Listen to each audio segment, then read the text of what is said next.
반갑습니다. 오늘의 말씀은 창세기 24장 2절에서 4절의 말씀입니다.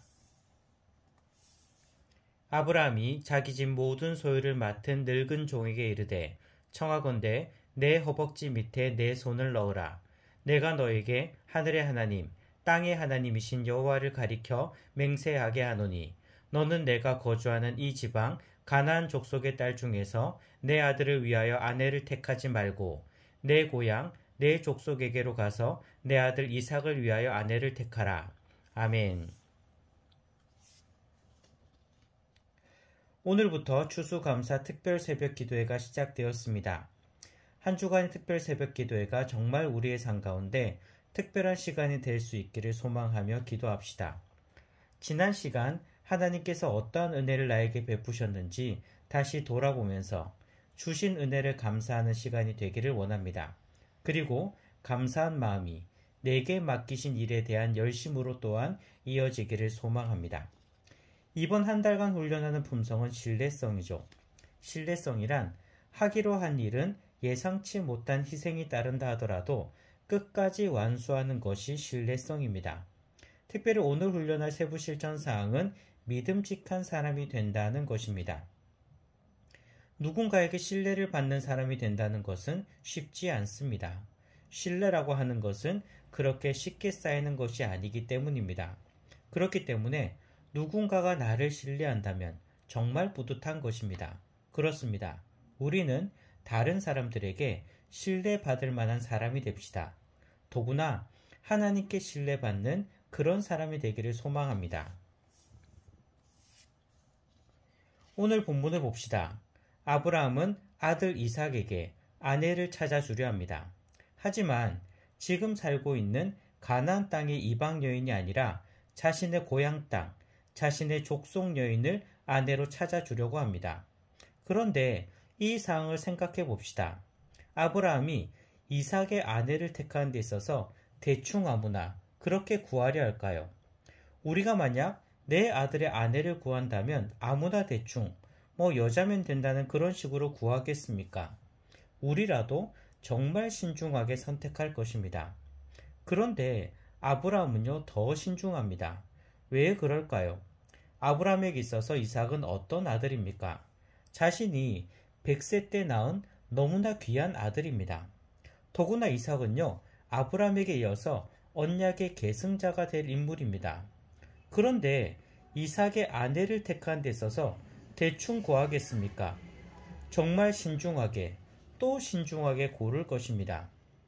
이것을 강조하는 이유가 있습니다. 이삭의 아내를 찾으러 고향 땅에 자신의 종을 보내는데 누구를 보낼까요?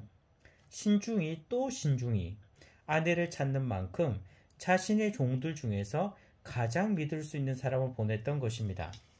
오늘 본문의 2절을 보시기 바랍니다. 자기 집에 늙은 종을 선택합니다. 그리고 아들 이삭의 아내를 찾는 너무나 중요한 사명을 맡기고 떠나보냅니다. 이 종은 어떤 종입니까? 아브라함 집의 모든 소유를 맡은 종이었습니다. 모든 소유를 맡긴 만큼 아브라함이 가장 믿을 수 있는 종이었다는 것입니다. 그런데 이런 생각을 해보셨습니까? 2절을 다시 보면 늙은 종이라고 하고 있습니다.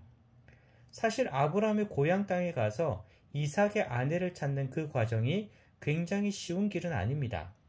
지금 같으면 비행기 타고 편안하게 다녀올 수 있다고 생각할 수도 있겠지만 그 당시에 그런 게 어디 있겠습니까? 그 여정이 결코 쉽지 않은 여정이라는 것입니다. 그렇다면 나이가 있는 늙은 종이 아니라 젊은 종을 보내는 것이 더 낫지 않겠습니까? 나이가 있는 만큼 그에게 있어 이 여정이 그만큼 그에게는 힘들 것입니다. 그런데 왜 젊은 종이 아니라 나이가 있는 늙은 종을 보냈을까요? 아마도 아브라함에게 있어서는 가장 믿을 수 있는 종이기 때문 아니겠습니까?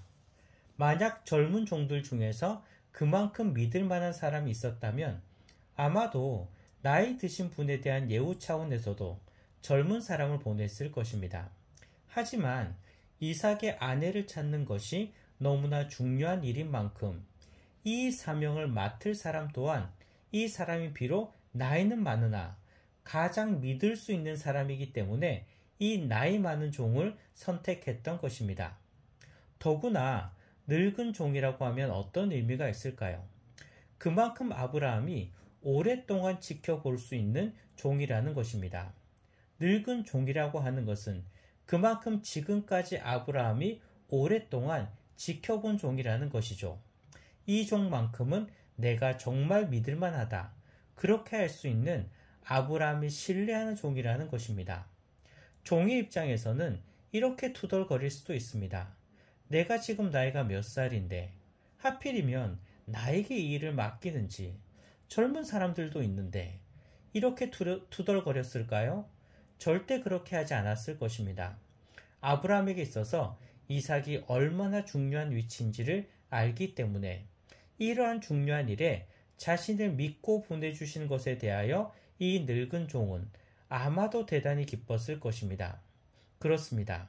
이 종은 그만큼 아브라함에게 있어 신뢰받는 종이라는 것입니다. 그리고 아브라함 집의 다른 종들도 이 늙은 종이 이 사명을 맡아서 가는 것에 대하여 다들 인정했을 것입니다. 그래, 저분이라면 당연히 이 일을 맡을 만하지.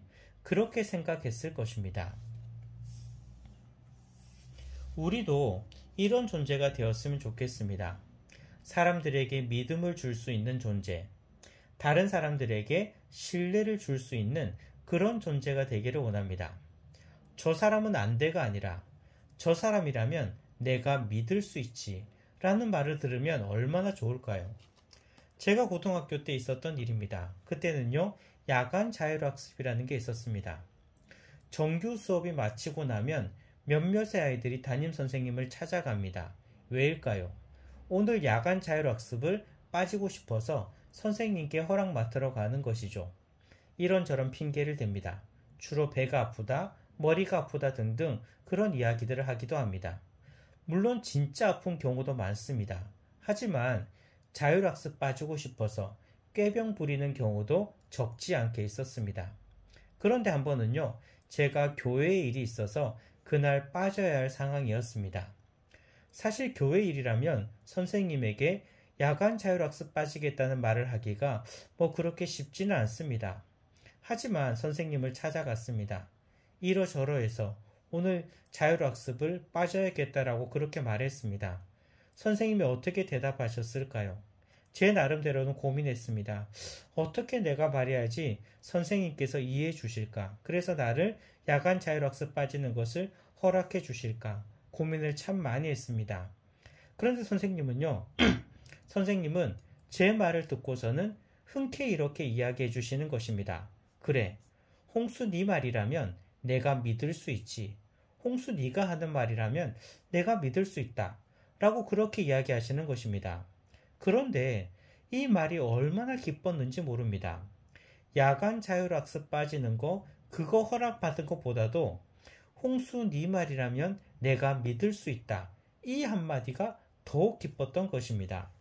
그렇습니다. 우리가 누군가에게 믿음을 줄 수 있는 존재가 되었으면 좋겠습니다. 너라면 신뢰할 수 있다. 그 말을 들을 수 있는 존재가 되었으면 좋겠습니다. 더 나아가서 하나님께 이러한 평가를 들을 수 있는 신실한 종이 되었으면 좋겠습니다. 아브라함이 이 늙은 종을 제일 신뢰하였듯이 하나님께 신뢰받는 그런 하나님의 신실한 종이 되기를 원합니다. 특별히 특별 새벽 기도 기간입니다.